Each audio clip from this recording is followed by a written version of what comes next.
Bienvenidos a un nuevo episodio de Voces Estelares, donde conversamos con personalidades, líderes que están transformando la República Dominicana. Hoy tenemos el placer y el honor de recibir a un médico especialista en oncología. Él es graduado en UCATESI, especialista de medicina interna en la UAS, oncología clínica en la UNFU, con rotaciones en Madrid y Ciudad de México. Es fundador y director de COSEN, primera unidad oncológica en la ciudad de La Vega. Ha integrado a la directiva de la Sociedad Dominicana de Hematología y Oncología y se desempeña como conferencista internacional en terapias innovadoras para pacientes oncológicos. Bienvenidas, Pavel Reynoso. Bienvenidas, Pavel. Muchísimas gracias, Aiza, y gracias por permitirme el espacio. Y como digo siempre, a hacer lo que más me gusta, que es llegar a la población e informar. Siempre que pensamos en cáncer, nos llevamos de lo que dicen las personas alrededor, pero lo más importante es tener información científica, información de un especialista en el área, porque esa desinformación puede seguir rodando. Y más que todo es convertir esa desinformación en empoderamiento en el paciente, los familiares del paciente, para que ciertamente sepan qué es la enfermedad y cuál es el curso que debe llevar dicho proceso.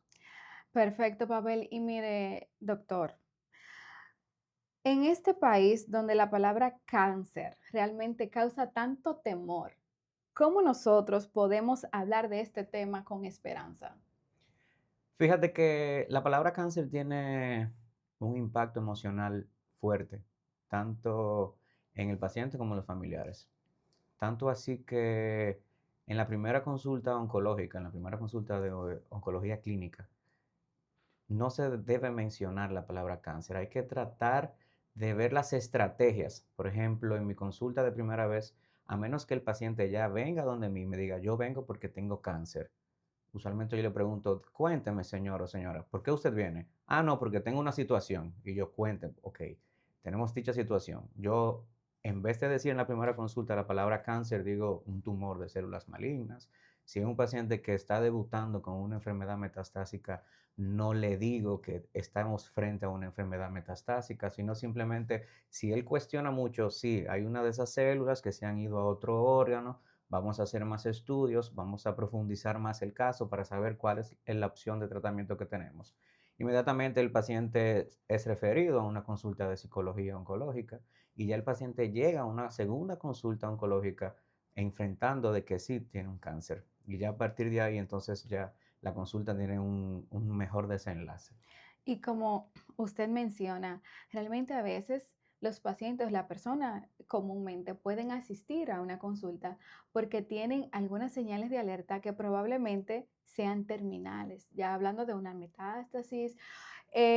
¿Cómo puede usted y documentarnos sobre, o decirnos cuáles son estas señales de alerta que cualquier persona no debe ignorar para atenderse directamente con un especialista en oncología? Mira, sí que el paciente llega al oncólogo con un diagnóstico hecho, llega con una biopsia de cualquier parte, de cualquier órgano. Ok. Ahí es ciertamente que llega al oncólogo porque va a recibir un tratamiento, pero sí que tampoco dejan de llegar pacientes que están presentando que me sentí un nódulo, que me sentí una masa, que me estoy palpando un ganglio o simplemente que estoy preocupado porque en un estudio de imagen se vio que apareció algún tipo de lesión. Síntomas que deben orientarnos no solamente ir donde un oncólogo, sino donde ir a un facultativo especialista en el área. Pérdida de peso que no sea justificable, o sea, sin llevar Ok. ningún tipo de régimen estricto dietético, dato de sangrado, sea sangrado al toser, sea sangrado en un vómito, sangrado en las heces, o sea, cualquier tipo de sangrado tiene que alertar. Una úlcera en algún lugar que no cura, o sea, síntomas que no han mejorado a pesar de cualquier intento de tratamiento que el paciente haya recibido. Una tos persistente, un dolor abdominal que no mejora con ninguna medicación. O sea, es la continuidad, la persistencia del síntoma a pesar de haber acudido a un médico y no haber tenido alguna solución. Bien, ¿y el cáncer se puede prevenir, doctor? Sí, sí que no todos los cánceres se pueden prevenir. Por ejemplo, próximamente se acerca el mes de octubre, que es el mes rosa de concientización contra el cáncer de mama. Lamentablemente el cáncer de mama no se puede prevenir. El cáncer de mama, lo ideal es detectarlo a tiempo para poder encontrar un cáncer de un pequeño tamaño donde se pueda ofrecer un tratamiento con intención curativa. Cánceres que se puedan prevenir, por ejemplo, el cáncer de cuello uterino, que ya con la implementación de la vacunación desde una edad temprana de las niñas, ya que el principal factor de riesgo para el cáncer de cuello uterino, más de un 90%, es el virus del papiloma humano. Y a través de la vacunación contra el virus del papiloma humano, pues aquí sí podemos prevenir el cáncer de cuello uterino. Otro cáncer que se puede prevenir, por ejemplo, es el cáncer de colon, que a través del estudio de la colonoscopía, siempre el cáncer de colon va a nacer de un pólipo. Entonces, con una colonoscopía, aparte de que podemos ver el pólipo, biopsiar el pólipo, podemos extirparlo. Entonces, al extirpar el pólipo, ya aquí estamos cortando lo que se puede convertir en un cáncer, en un carcinoma, y es una forma de prevenir. Otro cáncer no se puede prevenir, el cáncer de próstata no se puede prevenir.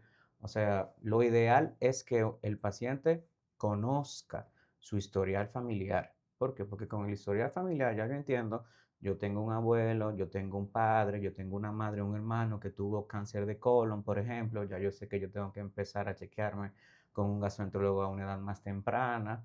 Lo mismo con el cáncer de próstata, que es el que más se asocia a herencia familiar. Eh, el hecho de tener varios parientes en la familia con cáncer de próstata también se asocia a que yo puedo tener un cáncer de próstata incluso a una edad más temprana. Y sí que ese mensaje yo quiero llevar a la población, hay que conocer el historial familiar oncológico de cada uno. Y, por ejemplo, usted me habla de algunos estudios que se realizan. Eh, ¿De qué forma nosotros podemos orientar a la población?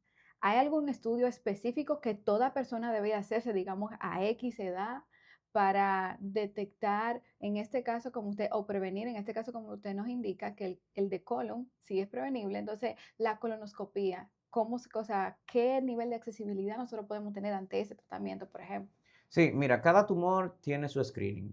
O sea, esos tumores que no son prevenibles tienen un screening, un protocolo en cual dependiendo del historial familiar, como te mencioné, por ejemplo, el cáncer de próstata. Si ya yo sé que yo tengo historia familiar de cáncer de próstata, ya mi chequeo no va a ser a partir de los 50 años. Cuando hablo de chequeo, te hablo de la prueba en sangre del PSA, que es la prueba prostática, el examen digital de la próstata u otros estudios más modernos como la resonancia magnética multiparamétrica prostática. O sea, si ya yo sé que yo tengo historia familiar, ya yo a partir de los 40, otras guías dicen a partir de los 45 años, yo tengo que empezar mi chequeo urológico, específicamente enfocado en la próstata. Por ejemplo, en el cáncer de mama también hay que conocer un historial familiar, porque en base al historial familiar, en cáncer de mama hay tres tipos de riesgos para desarrollar cáncer de mama. Un riesgo bajo, el riesgo moderado y el riesgo alto. ¿Quiénes son los riesgos moderados? Los que tienen historia familiar. Riesgo alto, ya que era una niña que en una edad temprana le ofrecieron tratamiento con radioterapia por alguna enfermedad, dígase como un linfoma, la misma radioterapia es un factor de riesgo, o que en mi familia hay una mutación genética, ya yo inmediatamente encajo en un alto riesgo para cáncer de mama y yo tengo que empezar antes de los 40 años a hacerme estudios como la mamografía y para aquellos que tienen alto riesgo como la resonancia de mama. Ok, y por ejemplo, en nuestro país, en República Dominicana, el acceso a los tratamientos, que a veces suelen comúnmente decirnos que son costosos. ¿Cómo es el acceso a los tratamientos en nuestro país, en nuestra ciudad? ¿Qué centros tenemos disponibles para eso? Y los seguros médicos cubren, o sea, ¿cómo se manifiesta esto en nuestro país, esta parte de los Mira, tratamientos? los tratamientos oncológicos se dividen en quimioterapia, tenemos terapia hormonal para esos tumores que son dependientes de hormona y los medicamentos novedosos como la inmunoterapia, la terapia dirigida y otra que se llama los anticuerpos monoclonales. no es como la gente piensa. Por ejemplo, los medicamentos viejos, que son los que se han utilizado desde hace muchos años, como la quimioterapia endovenosa, no es costoso y los planes de las ARS le dan cobertura a dichos tratamientos. La situación realmente se pone un poco complicada cuando el paciente, su tipo de cáncer tiene alguna alteración que lo hace candidato a un tratamiento más novedoso, por ejemplo, como la inmunoterapia, los anticuerpos monoclonales. Sí que hay algunas ARS que le pueden dar cobertura a dichos medicamentos, pero llega un momento en que esa cobertura se agota, porque hay un límite o sea, un límite de dinero que tiene el paciente anual, que lo tiene que tiene un año para consumirlo. Y ciertamente que si el paciente lleva uno de esos tratamientos novedosos, pues el monto se va a agotar. Pero en la República Dominicana contamos con el Departamento de Alto Costo de Salud Pública, que cuando el paciente tiene la necesidad de solicitar dichos medicamentos, se hace un protocolo de recolección de datos, de pruebas que certifiquen ciertamente que el paciente es candidato a dicho medicamento. Entonces el paciente pasa un proceso de solicitud hasta que se le hace entrega. Lamentablemente, por ejemplo, la oncología es quizás el área de la medicina que más se actualiza día a día. O sea, todos los días sale un estudio nuevo para un cáncer específico y ahí es donde uno sabe que existe tal medicamento, o salió tal medicamento el mes pasado, yo sé que ese medicamento yo no puedo, no tengo la forma ni siquiera de tener un acceso, o sea, porque son medicamentos muy novedosos y es un poco frustrante para nosotros como oncólogos sabiendo que hay un medicamento que quizás pueda mejorar la calidad de vida o pueda curar un paciente y que todavía no tengamos la disponibilidad de, de poder utilizarlo. Entonces, bueno, como lo mencionas, sería también como una barrera en la lucha contra el cáncer, ese tipo de cosas. ¿Qué otras barreras tenemos actualmente en la lucha contra el cáncer y qué estamos haciendo bien? Mira, en República Dominicana, igual que en todos los países del mundo, el cáncer va en aumento.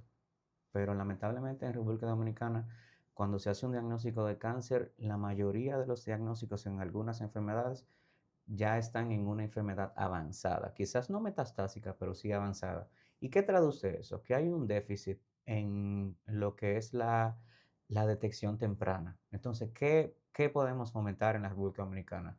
Ampliar, mejorar, tratar de buscar la forma de cómo todos esos protocolos de detección temprana, de screening, para detectar un cáncer en un pequeño, cuando se puede dar un tratamiento curativo, pues hay una deficiencia. Y esto es tan importante porque, por ejemplo, la enfermedad temprana, o sea, cuando es una etapa temprana, es incluso hasta menos costoso para el sistema de sanidad.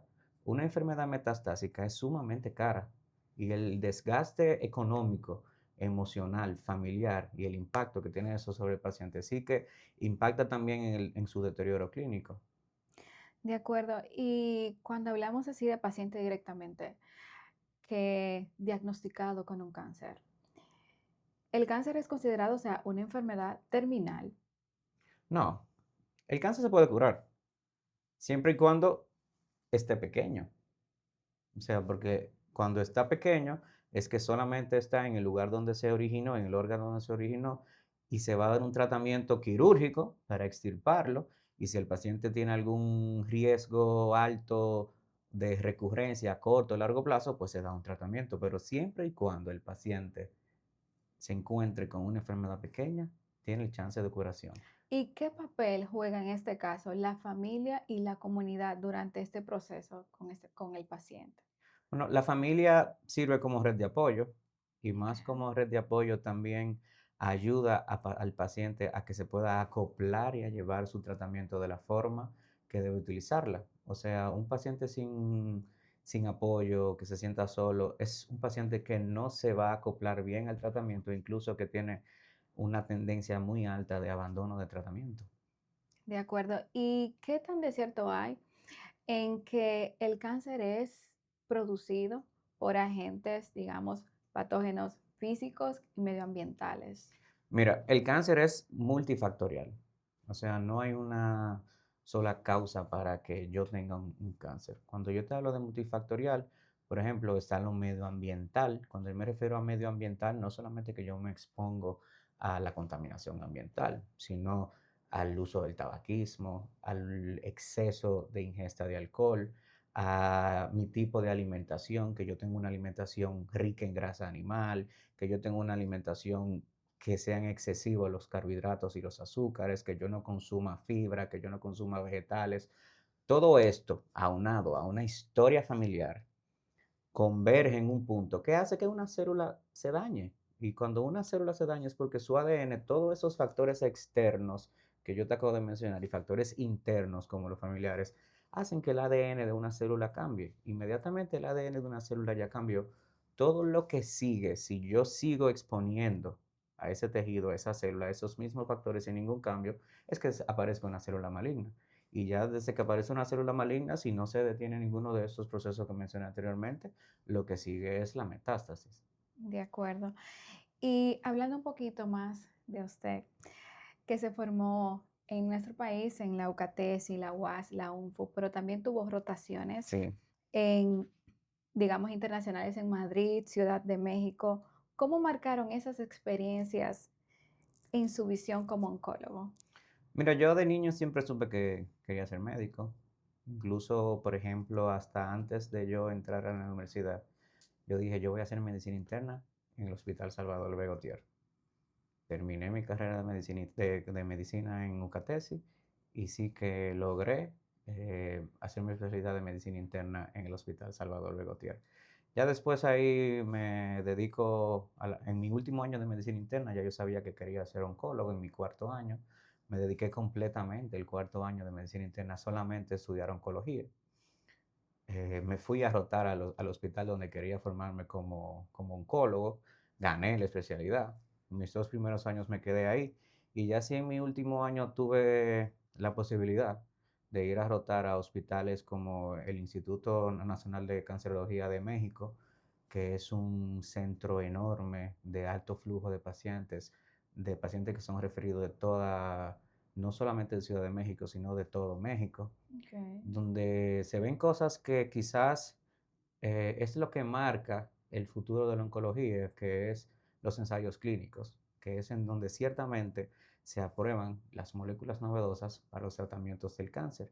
Igual mismo me pasó en el Hospital 12 de Octubre, eh, donde ahí sí ya yo tenía como una participación directa y me hacían formar parte de ver esos pacientes que estaban en ensayos clínicos, de ver ciertamente cuál es el proceso que lleva desde que eligen al paciente o tú vas ahí dedicado a esta terapia y tú eres el que va a ir a tratamiento control. O sea, ver todo eso, ver que nos falta tanto en realidad y que yo tenía esos medicamentos en mis manos y ciertamente yo decía, por ejemplo, todo lo que está llegando ahora, ya yo lo vi hace 5 años cuando yo estaba en España.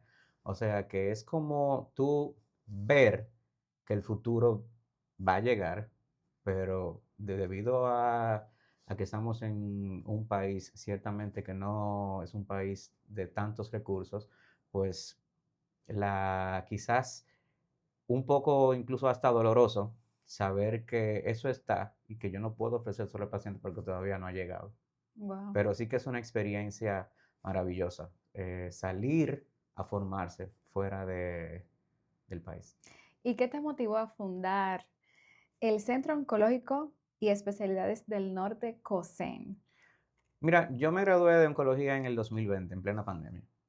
Yo, cuando me gradué, tenía esa ilusión de venir a La Vega a trabajar, porque yo decía, en La Vega no hay oncólogos, no había llegado el primer oncólogo clínico, no había un centro oncológico. Y sí que como en medio de la pandemia todo se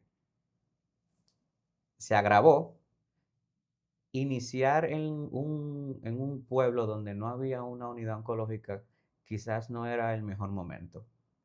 Entonces decido quedarme en Santo Domingo. ¿Por qué me decidí quedar inicialmente en Santo Domingo? Porque ya ahí me conocían muchos médicos especialistas y quizás como ya me conocían en el ámbito de la oncología, yo sé que iba a tener ese referimiento de pacientes. Y así mismo pasó. O sea, inicialmente empecé en Santo Domingo.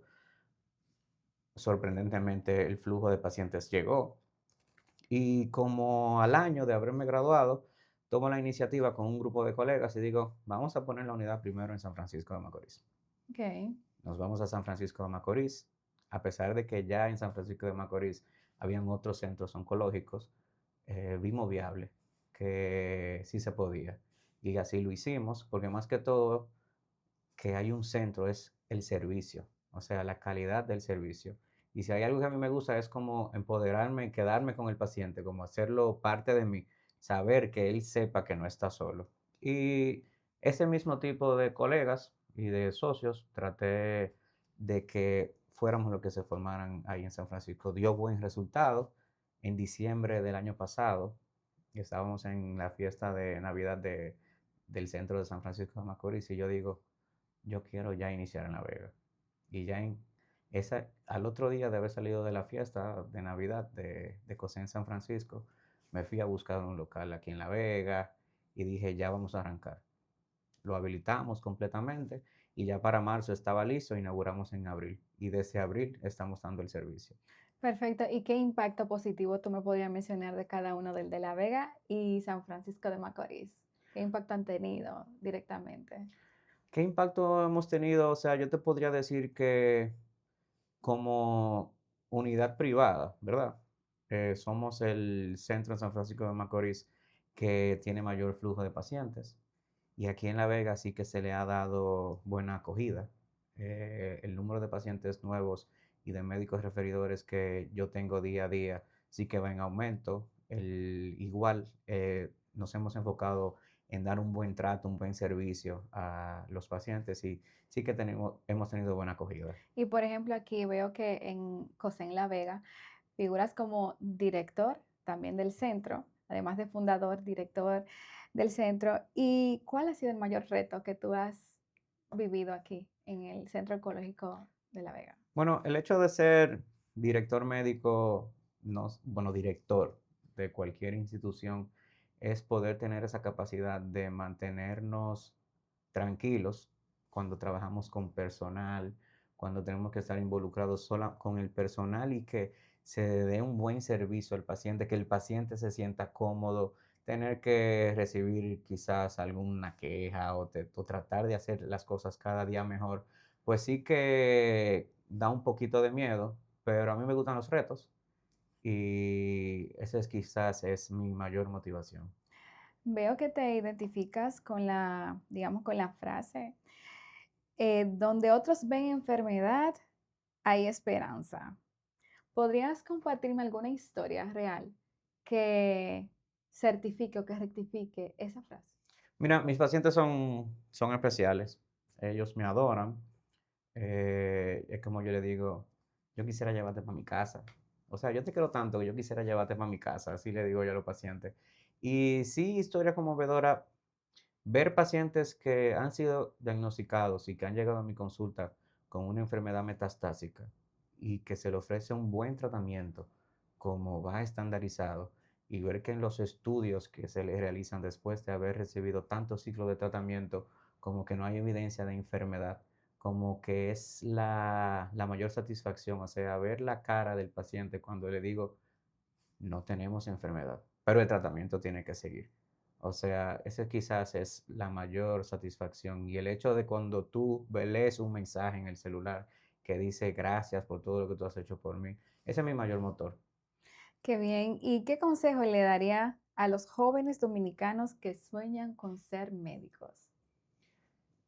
Que no se desencanten, sí que es una larga trayectoria. Para ser especialista o subespecialista es un trayecto de casi 14 años, 6 años de medicina, el año de pasantía, los años de una especialidad y luego una subespecialidad.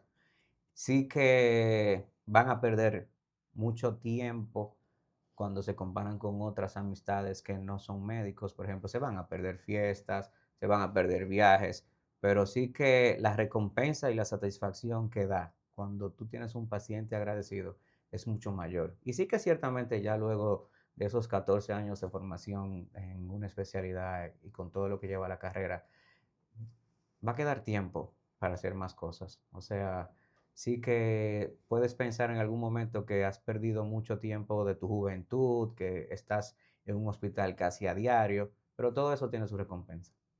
Muy bien. Y el doctor Pavel Reynoso, ¿cómo quiere que lo recuerden sus pacientes y su comunidad en el futuro? Como alguien que daba amor, así quiero ser recordado, como alguien que se entregó y que lo dio todo por cada uno de ellos.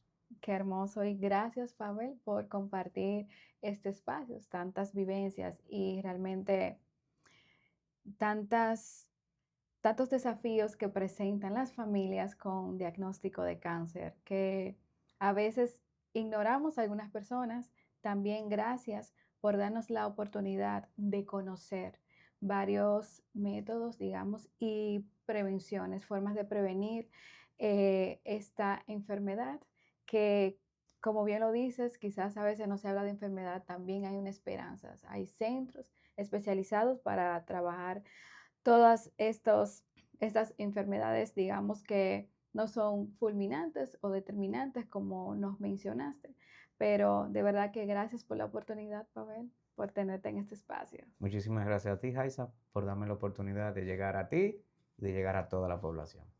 Muy bien, gracias a ustedes por escucharnos. Esperamos que si les gustó el contenido, pues lo compartan y dejen su like y no olviden de escribir sus comentarios que lo estamos leyendo todo. Muchas gracias, nos vemos en otra entrega.